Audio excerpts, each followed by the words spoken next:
Assalamualaikum warahmatullahi wabarakatuh. Selamat pagi anak-anak.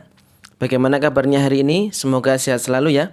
Baik, pada pertemuan kali ini saya akan menyampaikan materi lanjutan dari karakteristik teks hikayat, yakni struktur teks hikayat, materi kelas 10 semester ganjil. Masih bersama saya Pak Lutfi, yang insya Allah akan selalu mendampingi kalian dalam pembelajaran bahasa Indonesia.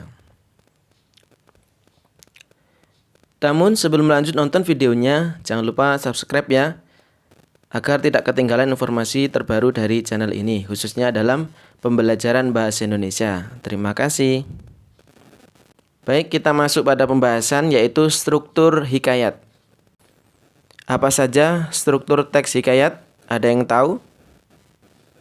Ya, jika belum tahu, silakan disimak dengan baik. Mari kita lanjutkan.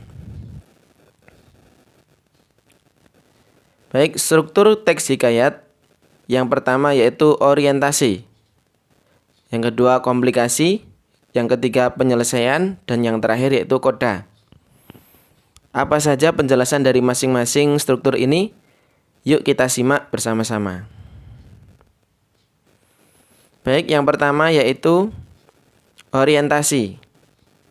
Ya, pada teks sebelumnya yaitu teks anekdot, kalian sudah memahami apa itu orientasi.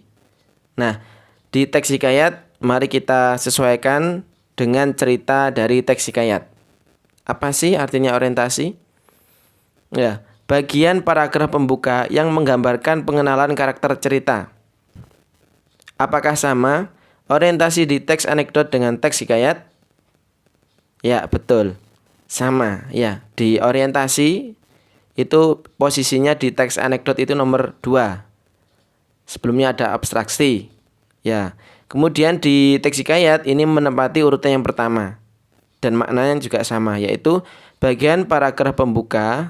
Ya, di teks anekdot juga bagian pembuka yang sudah masuk pada alur cerita atau pembuka cerita. Sedangkan di teks hikayat bagian paragraf pembuka yang menggambarkan pengenalan karakter cerita. Ya, jadi intinya sama, orientasi di teks anekdot dan di teks hikayat itu sama. Kemudian disajikan, ya, yang disajikan dalam orientasi yaitu yang pertama yaitu pengenalan tokoh. Ya, tokohnya ada siapa saja, berperan sebagai apa saja, berperan sebagai siapa saja. Kemudian berperan sebagai apa saja. Kemudian tempat. Nah, tempat ceritanya itu di mana. Kemudian waktu terjadinya cerita. Nah, kemudian di sini ada siapa atau apa, kapan, dan di mana. Ya, berarti pengenalan tokoh ini masuk ke siapa atau apa, siapa tokohnya, berperan sebagai apa, kemudian tempatnya, waktunya itu kapan, ya, waktu terjadinya itu kapan, dan di mana ini tempatnya. Ya, jadi orientasi ini menjadi struktur yang pertama karena apa? Karena di sini bagian paragraf pembuka yang menggambarkan pengenalan karakter cerita yang meliputi pengenalan tokoh yang di situ indikasinya yaitu kata siapa atau apa, kemudian tempat itu di mana dan waktu itu kapan. Ya, sampai sini jelas ya. Baik, kita lanjutkan.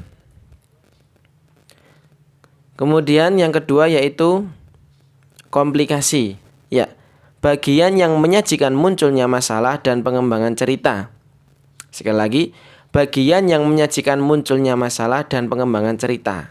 Nah, yang namanya cerita pasti ada yang namanya masalah. Kalau tidak ada masalah berarti tidak bagus ceritanya. Makanya di sini ada struktur yang kedua yaitu komplikasi. Di sini mulai muncul masalah. Ya, setelah tadi orientasi, pengenalan tokoh, tempat, dan kapan terjadinya, kemudian disusul dengan komplikasi yang di sini menyajikan munculnya masalah. Ya, jadi dalam cerita itu setelah ada awalan, kemudian mulai muncul masalah dan pengembangan cerita. Nah, tapi ini belum sampai ke puncaknya. Begitu ya. Nah, baik. Kita lanjutkan. Nah, muncul masalah atau konflik. Nah, yang selanjutnya masalah atau konflik tersebut berkembang.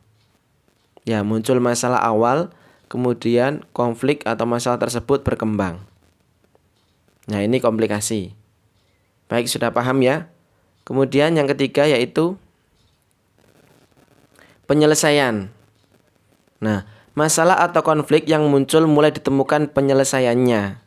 Penyelesaian dapat berupa kebaikan atau keburukan. Nah, jadi di bagian komplikasi tadi muncul masalah, kemudian masalah tersebut berkembang hingga ke puncaknya. Kemudian di bagian penyelesaian ini masalah atau konflik tersebut mulai muncul ditemukan penyelesaiannya. Ya.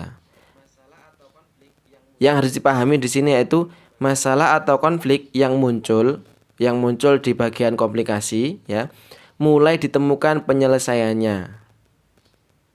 Ya, mulai ditemukan penyelesaiannya. Penyelesaiannya dapat berupa kebaikan atau keburukan sesuai dengan alur ceritanya atau isi ceritanya. Baik, sampai sini jelas ya? Oke, kita lanjutkan. Dan yang terakhir yaitu koda. Koda itu adalah perubahan yang terjadi pada tokoh dan pelajaran yang dapat dipetik dari cerita tersebut. Ya, ada 2 poin. Yang pertama yaitu perubahan yang terjadi pada tokoh dan pelajaran yang dapat dipetik dari cerita tersebut.